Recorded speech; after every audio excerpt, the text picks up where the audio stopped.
The stove had gone cold enough that I could hear the iron ticking as it shrank. My wife sat across from me at the kitchen table, with both hands wrapped around a cup she had not touched. We had been married for almost 3 years by then, and there was a distance between us that no one outside our house could see. I had believed I was being a steady husband. I had believed I was doing exactly what a man had been taught to do. That night, with the lamp turned low and the children asleep upstairs, I understood that some of what I had carried into our marriage had never been wisdom at all. My name is Jonas. I am a husband, a father, and the head of a household in an old order Amish community. I share these stories because the quiet parts of a life often shape a family more than the parts everyone can see. If you were taught that a husband should always know what to do without asking, I would be interested to hear whether that helped your marriage or made it harder. Before I married, no one sat me down and gave me a plain lesson about the marriage bed.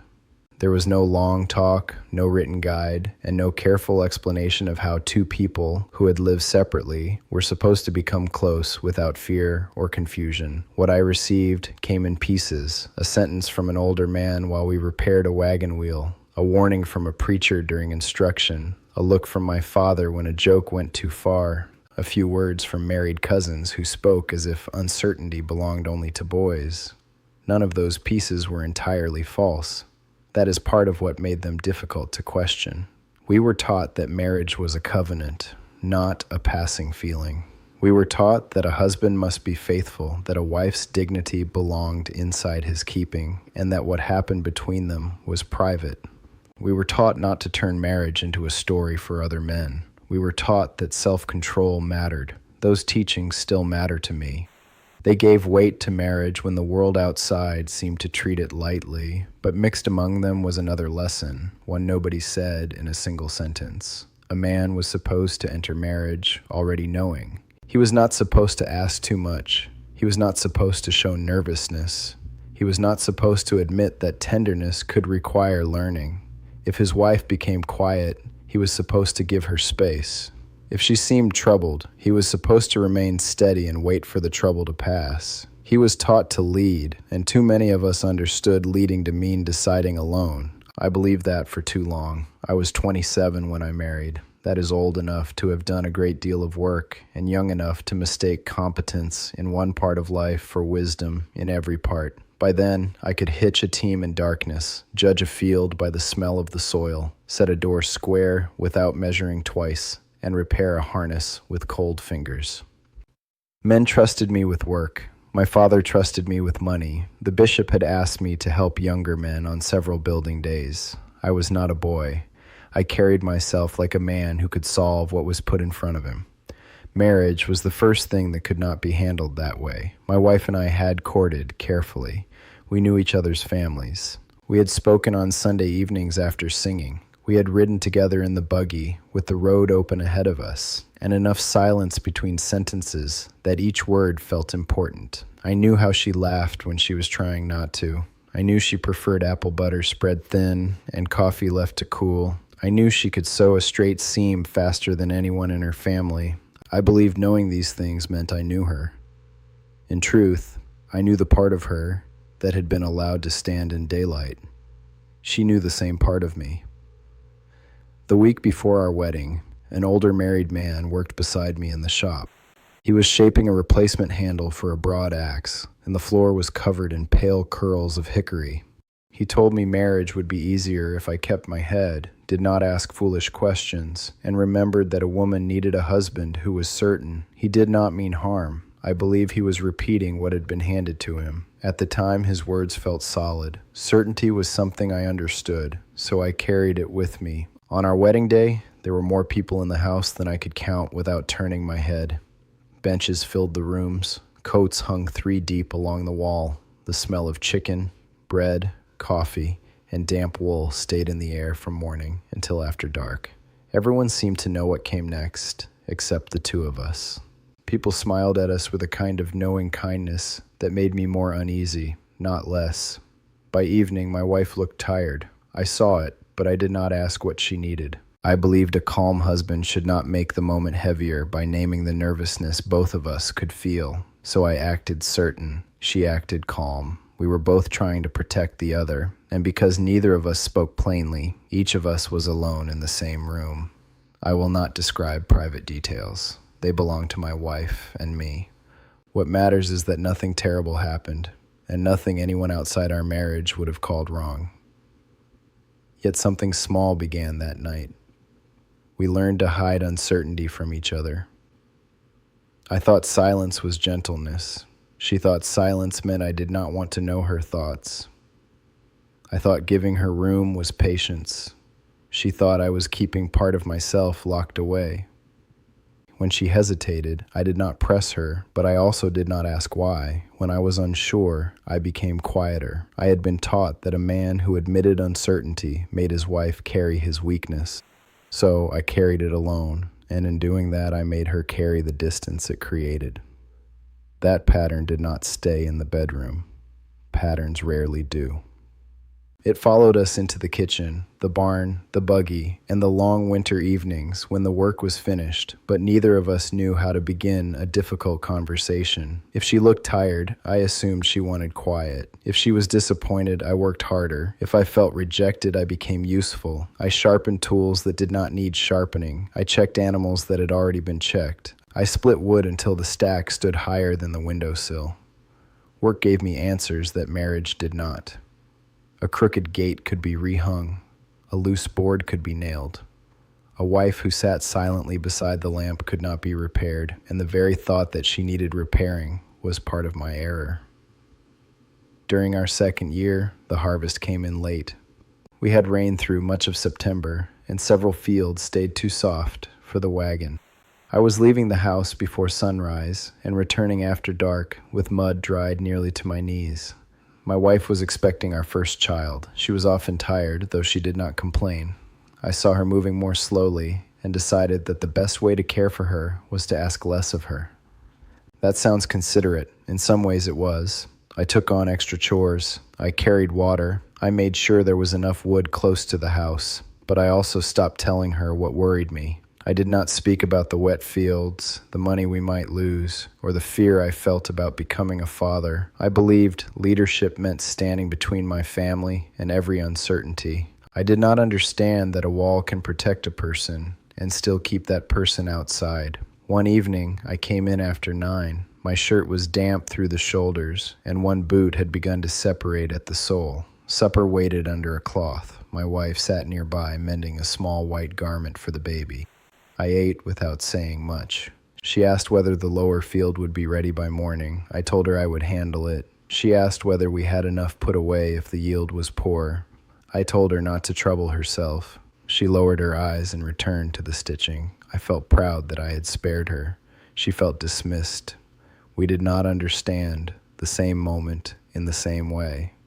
That is something I wish more young husbands were told. Good intentions do not remove the need to listen. A man can mean to be kind and still leave his wife alone. A woman can mean to be patient and still allow hurt to grow in silence. Marriage is not made safe by guessing correctly most of the time.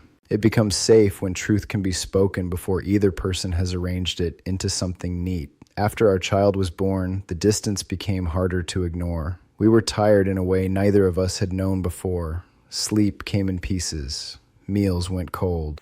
Some days the house felt too small for the crying, the work, and everything we were not saying.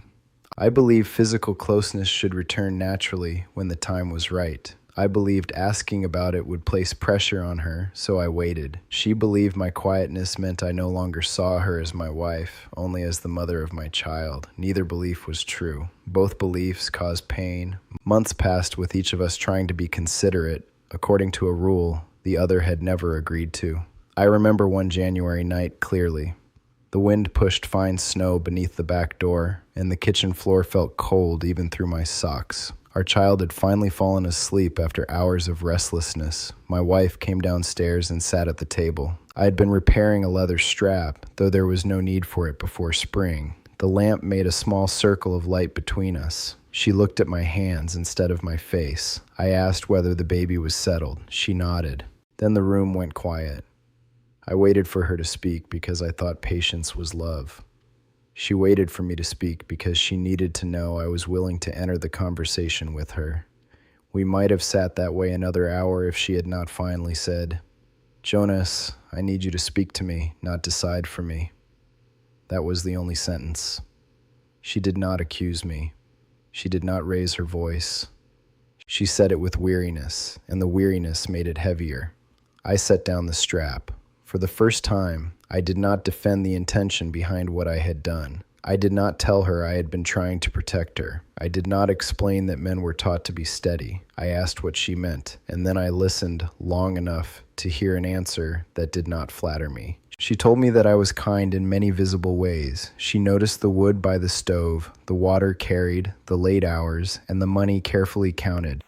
But she could not build closeness with a man who made every difficult choice inside his own head. She had married me, not hired me. She did not need every fear removed before I brought it to her. She needed to know me while I was still uncertain. That night changed the way I understood the marriage bed because it changed the way I understood marriage. I had thought closeness began with confidence. It begins with trust.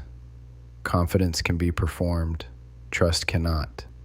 Trust is built when one person can say, "I do not know what you need," and the other person is free to answer without shame.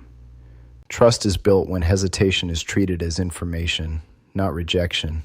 Trust is built when privacy does not become secrecy between husband and wife. The teachings I received before marriage had emphasized restraint, duty, and permanence. Those are strong beams. A house needs them, but a house made only of beams is not a home. We also needed language. We needed patience that asked questions instead of merely waiting. We needed the humility to admit that two adults can love each other deeply and still misunderstand the same silence. I began to ask simple questions, not many at once. I had to learn slowly because I had spent years believing that questions exposed failure. I asked whether she wanted comfort or quiet. I asked whether something I had done had hurt her.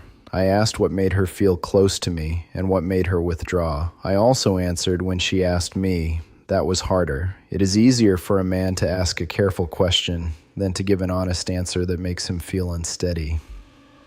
I told her when money worried me. I told her when I feared disappointing my father. I told her when I felt uncertain about raising our son. None of those confessions made her respect me less. They allowed her to stand beside me instead of behind the wall I had built.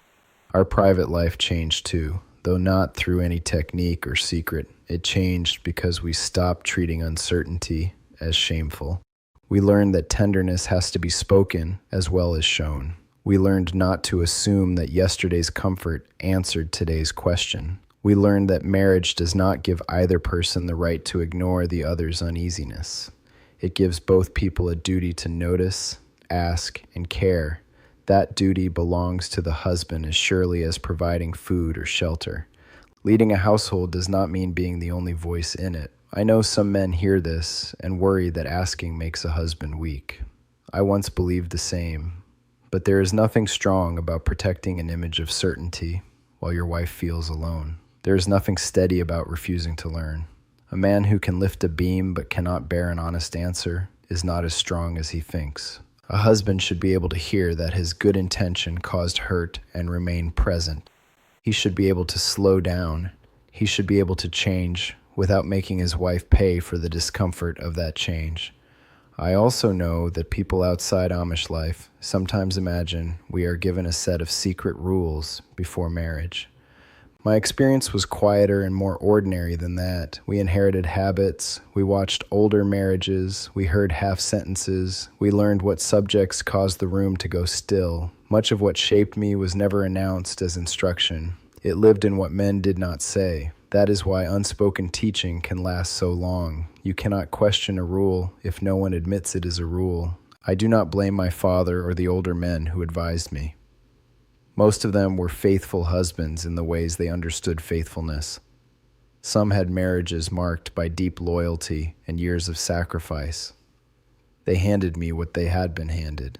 Still, respect for those men does not require me to repeat every silence they carried. A son can honor his father and learn to speak more plainly than his father did. A community can value modesty without making married people ashamed to communicate. Privacy should guard a marriage from gossip. It should not prevent a husband and wife from knowing each other. Years later, when a younger married man came to me after a work day, I recognized the tightness in his face. He asked no direct question. He spoke about long hours, a tired wife, and a house that felt quieter than it should.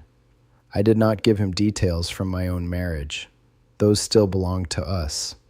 I told him that certainty is not the same as leadership. I told him he did not need to arrive at every conversation with an answer. I told him to ask his wife what the silence meant instead of deciding for her. Then I left it there. A man usually needs one plain truth more than a long lecture. My wife and I have now shared enough years that we can sometimes understand each other with a glance. But that understanding was earned through words. It did not appear because we were married. It grew because we stopped expecting the other person to read what pride kept hidden. There are still evenings when I retreat into work. There are still moments when she becomes quiet and I feel the old urge to wait until the trouble passes. Habits learned early do not vanish because a lesson is understood once. I have to choose differently. Sometimes the choice is as small as setting down a tool, turning my chair toward her, and asking one honest question. When I think back to what I believed before marriage, I do not reject everything I was taught. A husband should be faithful. He should be self-controlled. He should protect his wife's dignity. He should never turn private moments into entertainment for other men. He should take the covenant seriously when feelings are easy and when they are not, but he should also be teachable.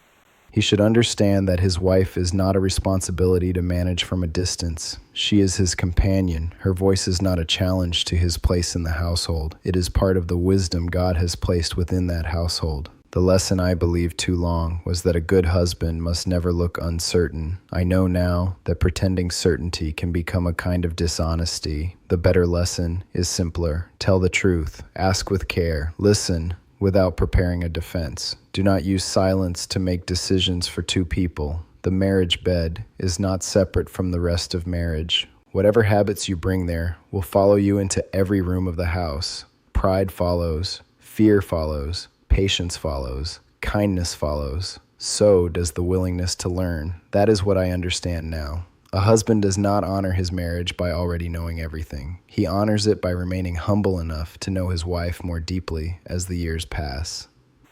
If these stories help you see traditional family life from inside the home rather than from a distance, you can subscribe and join me for the next one. And I would like to ask you this. What is one lesson about marriage that sounded wise when you were young, but changed after you had lived it?